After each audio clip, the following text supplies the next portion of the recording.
Hello, everyone, and welcome back to Freely Nourish, the podcast that empowers you to break the cycle of dieting by teaching you to nourish your body well. I'm your host, registered dietitian Erin Casey, and I am also the owner of New You Nutrition Counseling, where we believe that you can reach all of your health goals at just about any body size. So if you are so tired of trying to shrink yourself into health, and you are tired of the restriction and the shame and the guilt and the fear and the failure, and everything that comes with that toxic cycle of dieting, come on in. We have a spot for you. We have lots of ways to serve you. They range from things like one-on-one counseling, which we can do individually, but we can also serve you in one of our several groups that we have going on. We also have pre-recorded master classes and workshops. We also have things like downloadables and educational materials that you can dive into. Really something for everybody, whether it's one-on-one kind of deep dive counseling or just kind of some basic information from a good source, from somebody who knows what they're talking about. So check all of that out. It is available on the website, which of course, as always, I will link below. But today, what I wanted to talk to you about is something that I hear this from my patients fairly often, and I hear it most often this time of year. So, as I am recording this, it is currently November, and that we are actually just fresh off of the time change. We just fell back, if you will. It's actually currently gorgeous. It's like 70 degrees and sunny outside, but this time of year, it is typically the weather's getting a little cooler. The days are getting darker. Daylight savings time or not, it doesn't really make a difference. Like there's just fewer hours of sunlight in the day. The hours that are there, they're colder. And a lot of people kind of come to me around this time of year struggling with motivation, or what they're calling motivation. I want to be kind of clear on that. I'll explain what I mean in just a minute. But basically, the habits and the things that they were doing and the kind of the energized feeling that they had over the summer is starting to fade. And they are struggling to kind of do the same things that they were doing with either no problem or at least much easier just a few months ago. And of course, as we do in our like capitalistic society, we assume that the problem is us, right? That we're not motivated enough or we're not disciplined enough. And two things on that. One, even if that were true, which is not, I'll get to that in point two, but even if it were true, that shame cycle of blaming yourself and saying, I'm not disciplined enough. I just need to get it together. I just need to be better, serves no purpose whatsoever. Because if you are struggling to do something, I can promise you, by the mere fact that you are listening to this podcast about self-betterment and nutrition, the problem is not you. Okay. Listen again. The problem is not you. And shaming yourself into thinking that it is you means that one, you're just going to feel like shit, but two, that you're not going to get to the actual problem, right? So stop blaming yourself when things feel different. Start instead getting curious. And that kind of what brings me into point number two. It's not your fault. It's not just a lack of motivation. If we think back to kind of like our hunter-gatherer days, or even just like honestly, like 100 or so years ago, human lives looked very different than they do now. So it is actually kind of a natural ebb and flow of human energy to start feeling a little bit, I don't want to say lazier because I feel like that word has a negative connotation, but kind of a little bit more wanting to turn inward, a little bit more wanting to cozy up and reflect, and not as energetic and boisterous as we were during the summer months. Now, let's kind of think back as to why that might be, right? Think back to kind of millennia of human existence prior to kind of the industrial revolution in like the early 19th, mid 19th century, right? Before we had the ability to turn on the light switches, our days ended at dark. Okay. They didn't start until the sun was up, and they ended when the sun went down for millennia, right? And we know that and there's plenty of research to back this up, that human metabolisms are most active sun up to sundown. So whatever times those correspond to, sun up to sundown is when your metabolism is going to be most active. That plays into things about nutrition. You may have heard me talk about it before, but for the sake of this, when your metabolism is most active, that is when you have most energy. Okay. Your metabolism goes to sleep sundown to sun up. And we see that even in people who work night shift jobs, which is super interesting. It's not, so even though like their sleep schedule is flip-flopped, we see that they actually like their metabolism is more at rest during the day. I'm sorry, more at rest at night and more active during the day, even though they are sleeping and waking kind of during opposite hours, which is like super unfortunate for night shift type things. But it speaks to how hardwired that is into us, right? So it makes complete and utter sense that during times when daylight is becoming shorter, your energy is also becoming shorter. The amount of time that your metabolism is most active is also becoming shorter. A really, really, really good book that kind of goes through kind of like the whole, like if you are a history person, like you would love this book. It's called Do Nothing, Breaking Away from Overworking and Underdoing. It's by Celeste Headley. I'll link a thing to it. It explains like why we as humans kind of just, we need more rest than we are getting, right? Because I would wager you are probably working or at least awake, like you wake up before the sun comes up and you go to bed well after the sun goes down. So we are extending our hours in that time. We have also, as like technology and capitalism and demands have kind of pushed this narrative of productivity on us, we are not only awake during those hours, but we are actively working during more of those hours. And even if you're not like working per se, your brain is stimulated, whether it's stimulated by like Netflix, stimulated by social media, like your brain is awake and like thinking and receiving messages and filtering those messages and trying to compile and organize those messages. Even if those are like messages don't necessarily serve a purpose, it's still keeping your brain awake. So like, no wonder it's exhausted, right? That's just kind of our baseline existence. Now we're adding in colder temperatures. Now we're adding in shorter days. It makes sense. It makes complete sense that you are less motivated or less energized during these times of the year. And that, my friends, is not a problem. That is just a shift.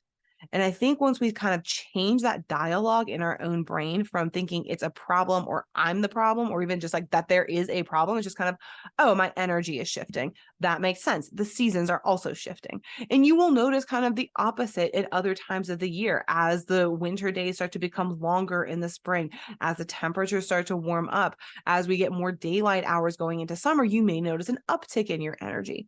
And that's great. You can capitalize on that and use it to your advantage, but it's also completely unrealistic of you to expect yourself as a human to function the same during all 4 seasons of the year. And you may have different seasons kind of within those seasons, right? Like your holiday season may look different from soccer season, from basketball season. Like you may have kind of seasons within the seasons, but I think most of us kind of operate at, at baseline, like we kind of have kind of like maybe a monthly cycle. We can even get into like astrology and things like that of kind of like, how the, like lunar cycles can impact people or whatever. That's not anywhere in my scope of expertise, but there's evidence out there, right? That human beings don't have the same 24 hours all 365 days of the year, nor are they meant to, nor will they ever. We are quite simply not robots. We're not machines. we are humans, and we respond to environmental cues such as temperature and daylight. And there's reasons for that. There's reasons kind of, you think back to harvesting times versus planting times versus kind of winter dead times, how humans lived was very different. And like, just because our capacity to do things has changed doesn't mean that our capacity to do things has changed, if that makes sense. Our environment has changed. Our DNA has not. So first thing is that it is normal. It's normal. It's normal to feel a little sluggish, and it's okay to turn inward. It's okay to change the time of day that you work out. It's okay to change how many days you work out. It's okay to change the workout that you do. If right now getting up at 6 a.m. to go to the gym in the pitch black dark just feels awful, that's fine. Don't. You don't have to set your alarm at 5. You don't have to like get in a cold car. You don't have to drive there in the dark, and you don't have to like have had a lift in before the sun comes up. If it feels better for you right now to go for a walk in the sunshine while we have it, do that. That's fine. There is no reason why you can't. And then as either your body kind of acclimates to the change and you're more ready to get up early in the morning, or as the summer days come in, then that's when you lift. That's fine. Right. The other thing I want to speak to is kind of just the expectation we put on ourselves. So this kind of gets out of nutrition and food just a little bit, but I think it's important because it talks about our motivations for behavior, which is going to eventually impact nutrition and fitness and things of that nature. So stick with me for a couple of minutes on this one.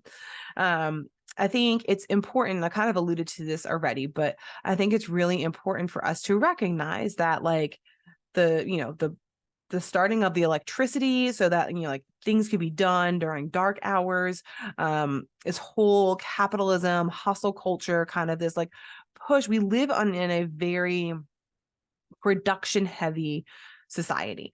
Our worth and our value to society is quite literally almost always defined by what we can provide for it. And then even in that, like we place higher value on things like medicine and science than we do on culture and arts, even though I would make the argument that those things are equally important to society and to society functioning and progressing as large. We kind of have this huge emphasis on productivity. If you're not being productive, then what are you doing? And the answer is none of your fucking business, right? It doesn't matter. Rest is productive. You don't have to earn rest. You don't have to justify rest. Rest in and of itself is productive. And I don't particularly love the notion that rest is productive in the sense that it allows you to produce more. But that is also true, right? It does allow you to then become more creative, to become more motivated, to become more engaged when you've had proper time to rest. But also our bodies and our brains just need rest for rest's sake.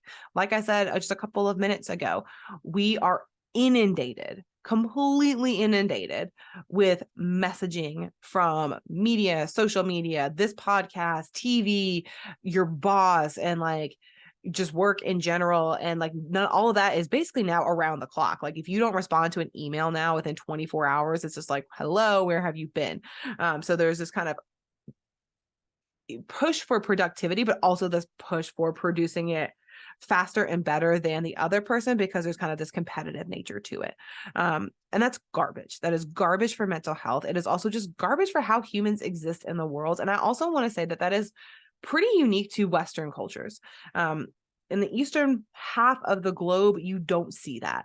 And I will also say that it is worse in America, probably than it is in other Western cultures, simply because basic human needs like, healthcare, housing, basic, food costs, all that kind of stuff, basic needs that you need to be a productive human are not covered here. We don't have access to things like free healthcare, free education, free transportation, free, or not even free housing, but like reasonably priced housing.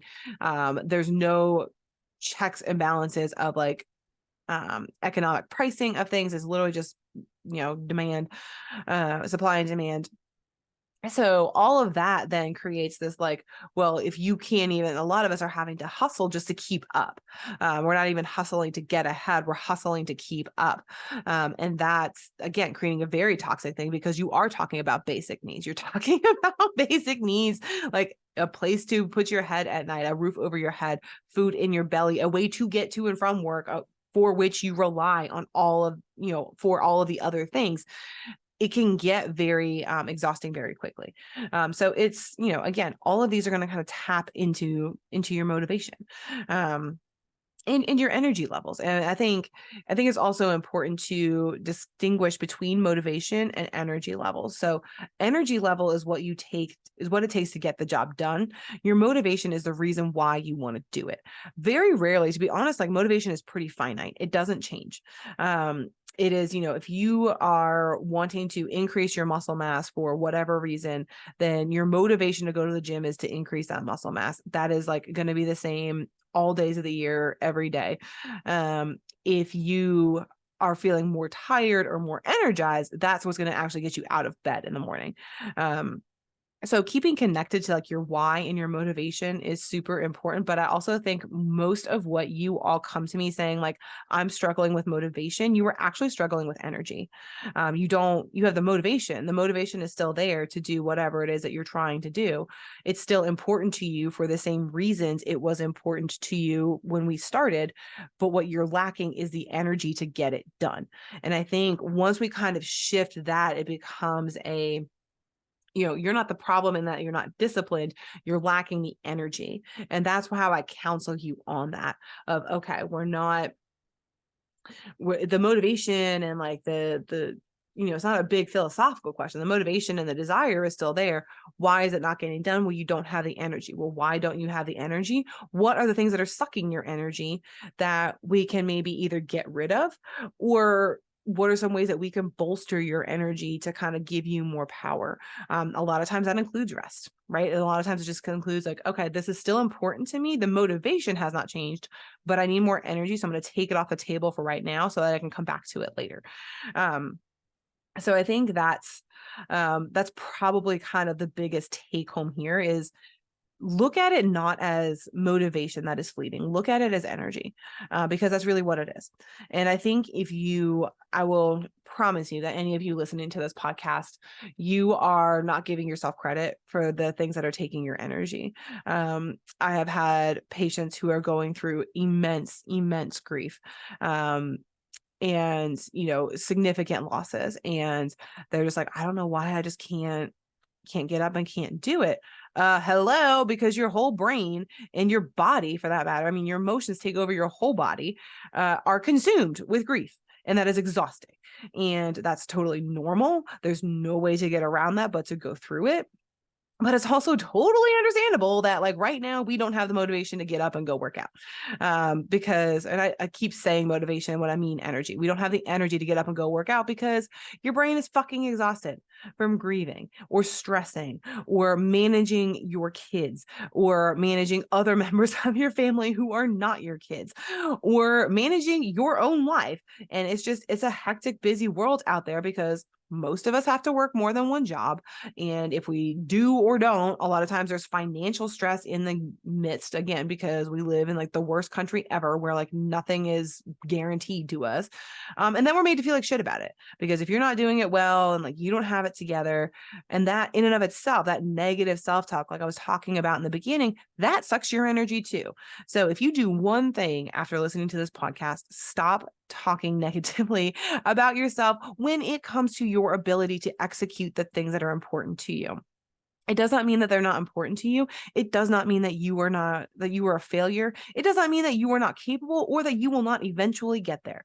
What it means is that something else is either taking priority or taking your energy right now. And it is okay if I've had multiple patients basically discontinue or put on hold their time with me. They're like, look, I'm managing something else right now. It may be a sick family member.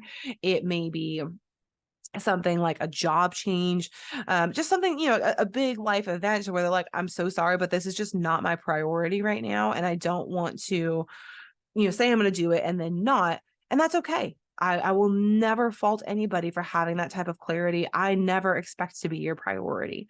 Only you can determine whether or not it is. And if it is your priority and you're just not able to get there, well, then let's have a conversation about it. And this goes to obviously my patients, anybody seeing me for nutrition things, but if it's other things, right? So like if you are in school, talking to an academic coach, talking to a therapist, talking to, if you have like a mentor or somebody at work that can kind of help make things that are sucking your energy feel more manageable. Whether that is taking things off your plate, it is okay to take things off your plate. It is not a sign of failure. I think so often in our society, we view things as a sign of failure, but it's not. It's just honoring the energy that you have. So like it's normal to have less energy this time of year. So maybe you're just capable of less. Right? Or maybe you are in a season where there isn't a huge energy sink that you just simply can't get away from. Maybe you're just capable of less. Maybe you have all the motivation in the world, but you're just capable of less. That is a right now thing. That is not a forever thing. We have two options. We either make what you want to do happen in less, or we just take it off our plate. Simple as that. And again, kind of how that applies to you is worth talking it out. It's worth talking it out with, some type of sounding board. Like I said, a coach, a mentor, a trainer, a dietitian, a therapist, even, if you go to church, you have a pastor or a preacher that you trust very regularly. They're going to be a great resource for that, because I promise you, anybody who does counseling for a living is very well aware of this. And can kind of help, you give yourself some grace that you deserve. The other thing I would recommend, especially as we kind of come into fall and winter, where all of us are kind of just feeling a little bit kind of lower energy, rather than resist that, rather than get angry at that, rather than talk negatively about yourself with that, all of us are just going to sink your energy further. What I encourage you to do is lean into that. Rest more and be intentional with the time you spend resting. I think, again, that's a really, really big one that people miss is we rest, but we feel guilty about it, or we rest only when we feel like we've earned it. I want you to rest every single day, every single week. I want you to carve out intentional time. And if you don't already, work towards believing I'm capable of this and I deserve this. This is something that I as a human need, and I don't need to justify it at all. This is just as important as everything else I do. Again, I don't love this adage, but you can't pour from an empty cup. That implies, the reason why I don't love it, that is true, is 100% true, but it implies that your worth is in your pouring into others' cups. No, your worth is in your own cup always, but it also deserves to be full. So I think that is something super, super important to kind of keep in mind. That rest is not earned, and it's not only valuable because it helps you to be more productive. I do want to kind of point you to a couple of resources that I personally have found really helpful. One is the book that I mentioned earlier, which is called Do Nothing by Celeste Headley. It's just a really kind of great historical read. It'll have you kind of going, what the fuck, a lot. But it also is like a very validating of your human experience. I also, a social media influencer, well, I guess business owner as well. Her name is Jessica Sertikoff-Ramola. She owns a business called Empowering Dietitians. She has a podcast and an Instagram page by the same name. I'll link all of that below. But she speaks mostly to dietitians. So she is in the field of like supervising dietitians and kind of providing that mentorship professionally for us. But I would argue that a lot of her content is pretty translational in that like it'll kind of speak to multiple phases of life. So I think that is a really helpful thing to keep in mind. So I think those are kind of two really big resources that you can lean into. And then, kind of, again, take the time, find the quotes, find the resources that work for you, but stop berating yourself.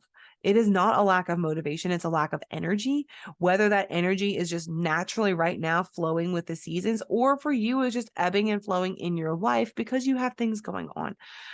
It is okay. It is okay to adjust the approach. It is okay to adjust the goal.